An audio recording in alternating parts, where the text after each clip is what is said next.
it's Key with the Broody Bantam, and today is harvest day.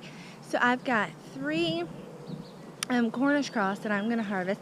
I started working on this yesterday, so I might have some footage of yesterday's harvest, or I might only use footage from today's harvest depending on how it goes. My camera died yesterday and it started storming, so I didn't finish the project.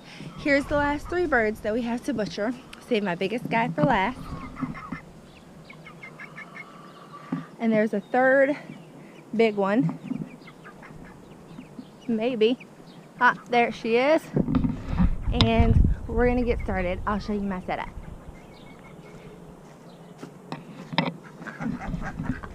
Hanging from this tree, I have my slip time.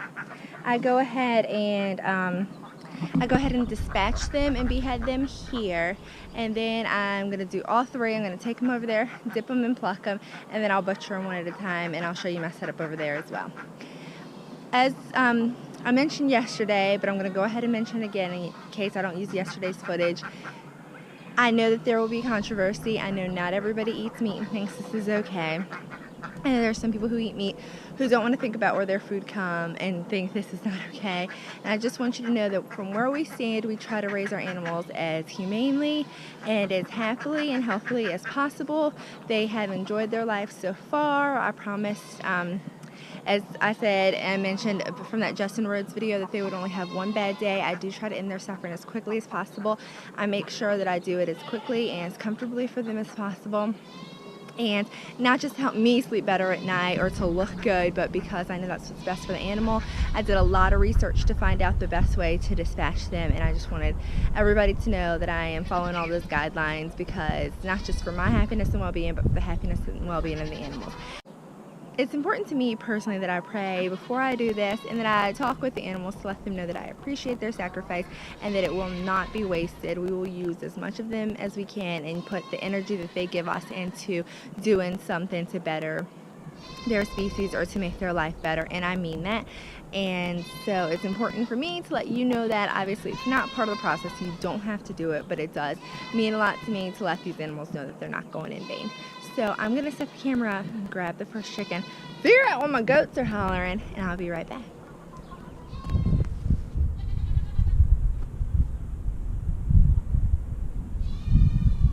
They are calmer when they're upside down, so we do hang them upside down for this.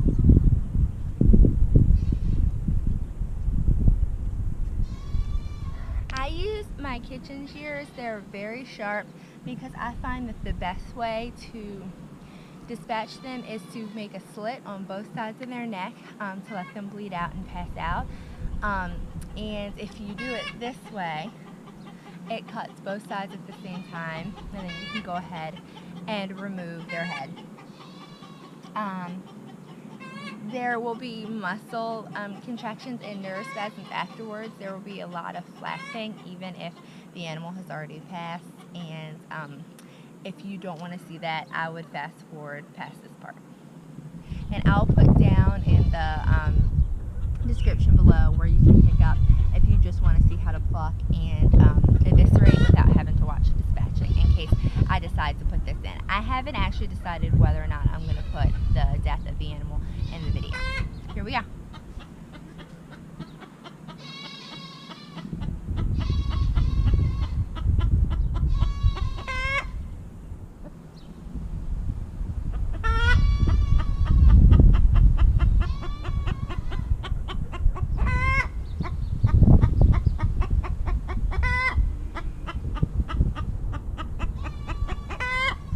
I decided not to share this part out of respect, but this is when the animal was dispatched and beheaded.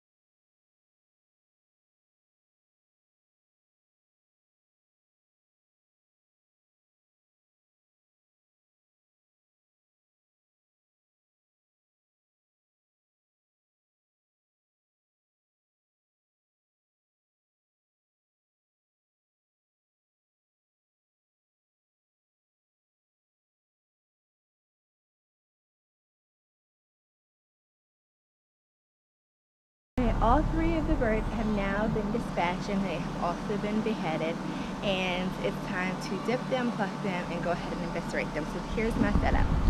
I just have my husband's puzzle table. I've covered it in plastic to preserve the table, but if you hate doing puzzles the way I hate doing puzzles, you might take this opportunity to ruin it so you don't ever have to do any puzzles. I won't tell if you won't. So I've covered it in plastic, and then I've taped this trash can open so that I can just put everything in there that I need to. On this cement block, I have my water, and it's 160 degrees. This pot is almost not big enough for these birds, so I do need to get something bigger. But plucking on I was day trying to be 2 was thrifty actually and lost, so work I'm with what I didn't want to using spend day a whole bunch 1's on footage Project Girls. for plucking. It wouldn't That's really why I'm be wearing a cheaper. different outfit. What if? But basically what you're So going to then I do had is a dunk the cooler, bird they were in gonna the put the water, birds in move it up afterwards, and and down, we'll swish fill it it and with swirl it, try to get I'm all gonna the go ahead water and through get the the birds feathers, and get this and then go ahead processor. and do a test pluck. I always pluck at the wings because those are the hardest feathers to get out, and if they come out, then you're ready. If they're hard to get out, keep dunking. You'll get it.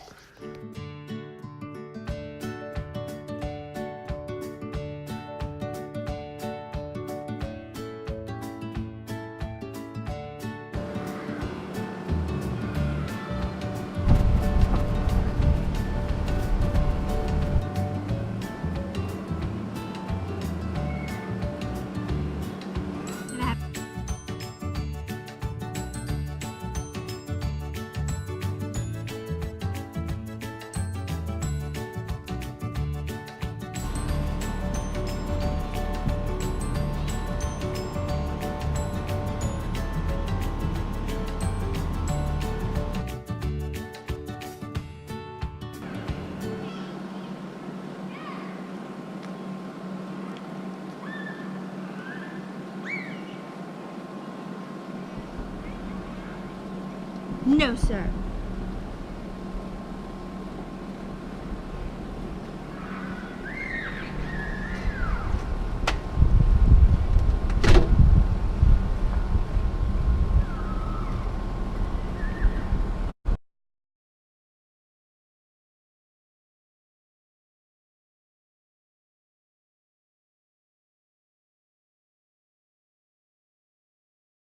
And let me just tell you what, when your hands are dirty and you can't use them, everything itches. Your face itches, your body itches, you're like all doing this number because you just want to scratch because you can't use your hands. If you didn't, if your hands were clean, you wouldn't itch at all.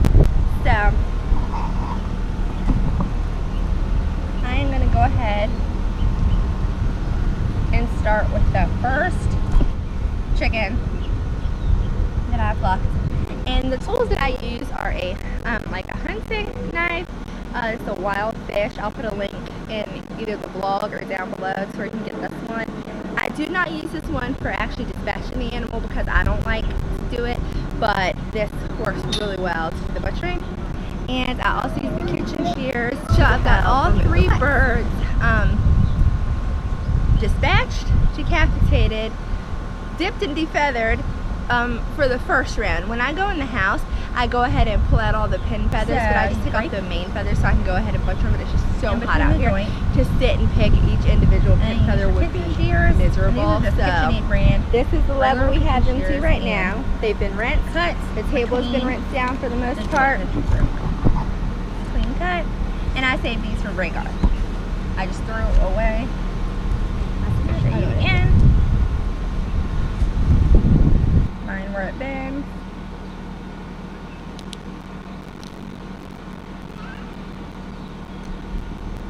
It actually bit down here, but I like to cut mine a little higher.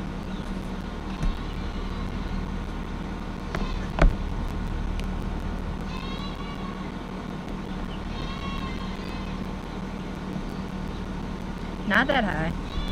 I did not mean to cut that high. Another foot for Ray.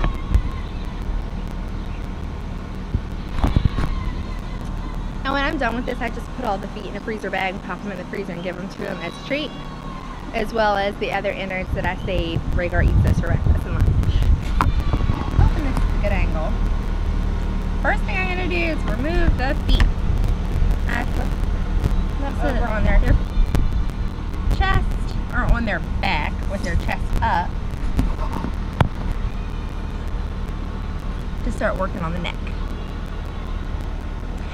And there's like a membrane here, but you want these two, the esophagus, which is this one, and the trachea. And you want to take them out of their little bag. Sometimes you can pull it with your fingers. Yep. Sometimes you need the knife. But you want to take those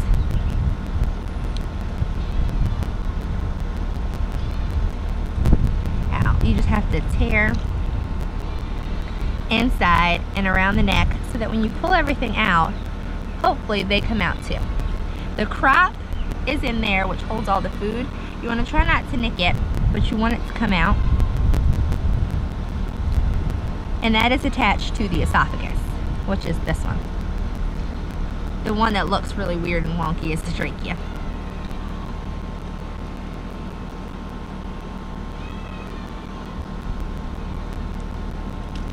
There we go.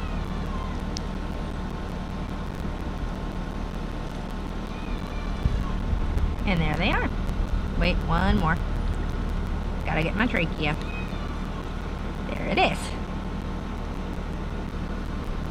So then I start working on this end, the less pretty end.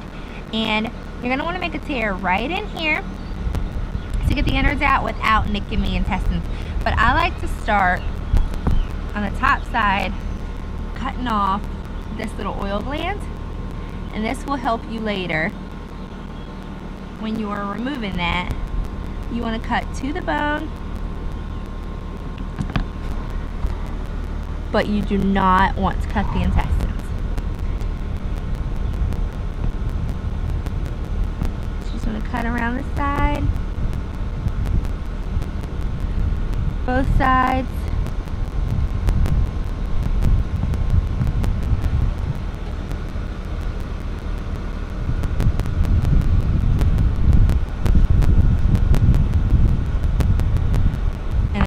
Flip it over. This is hard because I'm trying to do it backwards so I can show you. But you just pick up the skin and make an incision. You don't want to cut it too deep because you don't want to puncture anything. So you cut it and then try to open it with your fingers if you can. There's a layer of fat in there. These birds are really fat. So now that I can see a little bit better, I can cut the skin back a little better because I know where the intestines are. This is hard to do backwards. And there's the gizzard and all the intestines. And you want to pull these out and let gravity do a lot of the work, because if you force it, you're going to ruin something. Here's their intestines. It's cleaner today than it was yesterday because I had taken them off of their food. You kind of scrape your hand along the back.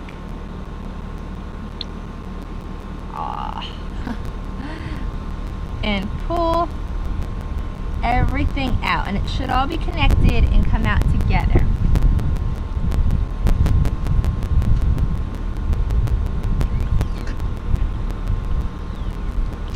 Aha!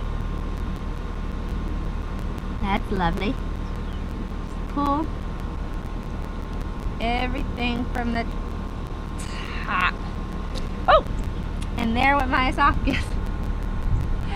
I was trying to pull it from up there. We'll work that out later. I think that's a kidney, because they look like little kidney beans. All that fun stuff I saved for the dog. The trachea is up here, but so as you can see, I pulled out all the intestines and all of that and all the innards, and it's connected right here. You do not want to cut that. So I just come down beside it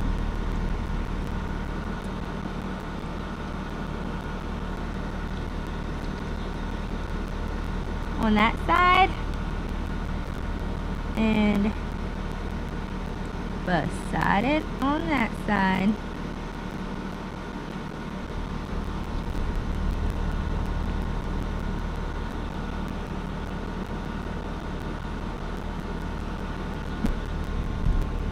There's always a little something stuck at the back door, so to speak, just in general.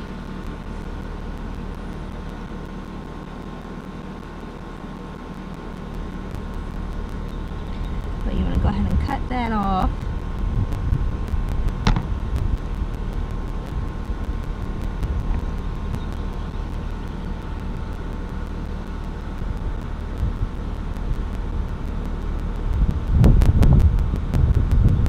And if you're not sure, just keep checking on the other side to make sure you're not cutting it. And you can flip it back over again. Like, no one's watching you to make sure you're doing it perfectly. Just want to make sure you do it healthfully, so you don't have to like look like one of those fancy butchers when you're getting it done. Just don't contaminate your meat, right? So I just cut that and up this way.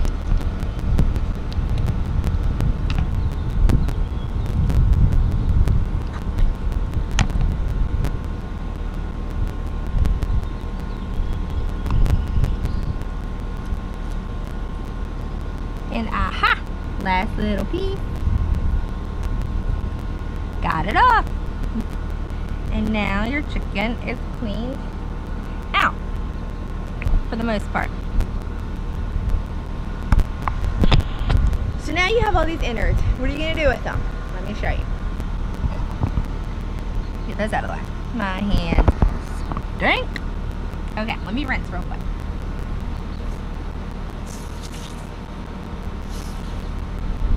Okay, stuff we want to keep. Your heart. You want to keep your heart. Take this out of the membrane real quick. We don't eat the innards and stuff, so we save them for our dog, but plenty of people eat these. So these are for the dog.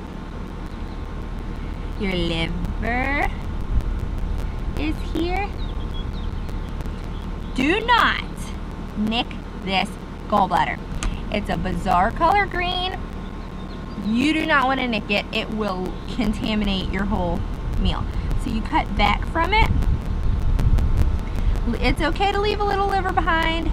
Trust me, you don't want to nick that. So if you leave a little liver, it's okay. You literally can't use the meat if you cut that gallbladder open. So here you go. And the last thing that we save is peeling, the gizzard. Let me get rid of that. It's this weird shiny mother of pearl, so you'll know it when you see it. And this is basically where they chew. So inside of it there is food. You're gonna cut it open. Try not to get, there's stuff inside. Try not to cut into the stuff that's inside. If you do, it's not really a big deal because it's not like the poop yet. It's still upper digestive, not lower digestive, but, oh, I don't think I nicked it. Okay, there's a sac. I opened it. You want to pull out the sac because that's everything they've eaten. It's a pretty sturdy sac, but again, if you open it, it's not the end of the world. You can wash it. Okay, there it is. It's pretty empty because he has not eaten. And this is what you're going to wash and clean. So, Rhaegar's getting feet, gizzard, heart. I'm pretty sure there's a kidneys and liver, as well as the neck, as soon as I take that out. And we don't feed him in 100% raw diet. He eats kibble as well. But when I have this to give him, I definitely do. Esophagus removed. or I'm sorry, that was the trachea. Esophagus and craw are what's coming now. Esophagus.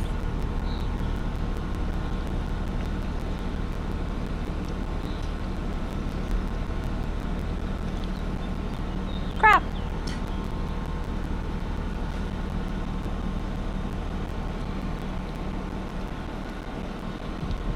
And the neck, I haven't found an efficient way to remove the neck yet. So at this point, I'm kind of just manhandling it a little bit. I know. Innuendos and whatnot. Nothing appealing about this. Let me trim this neck up a little bit.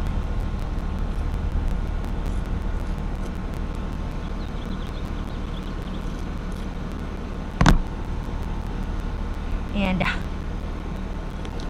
we'll go ahead and, some people twist it. I'm just gonna cut it.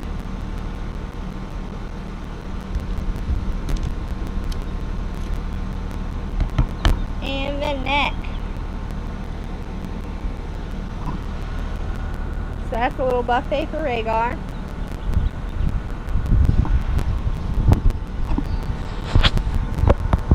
This is your almost finished product because you do still need to get the pin feathers out. But it looks just like a little hairier version of a bird that you would get at the grocery store. You've got your wings, got your thighs and your legs.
Giant breast on this bird,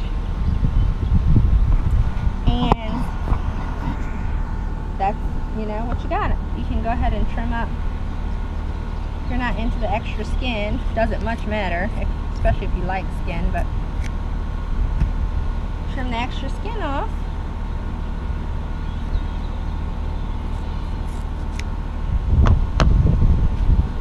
It's not perfect, and I think I got the lungs out. Let me just double check. I like to stick my hand in at the top and then feel for my other hand at the bottom and make sure I've removed everything that needs to be removed. Like, I think I left the lung. I think I left the lung in there. The lungs are really slippery and hard to get out. Yeah, there's some trachea and lung in there.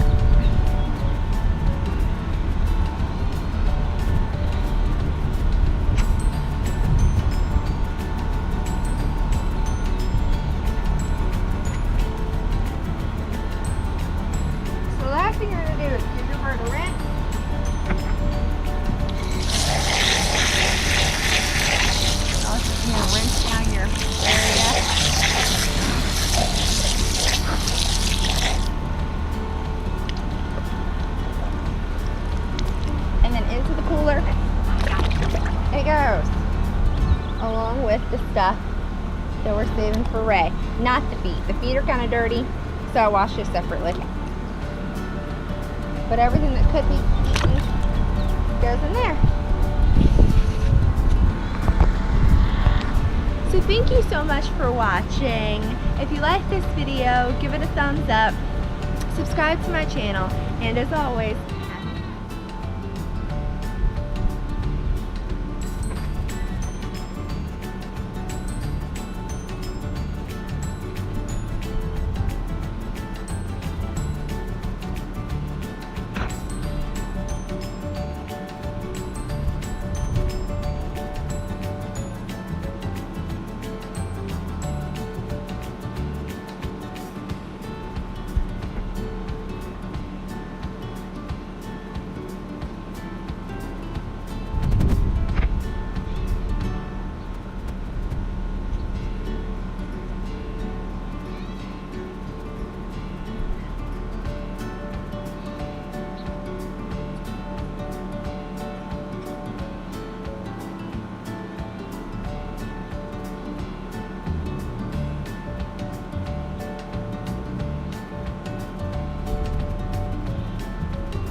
It feels just like chicken food, like it's great.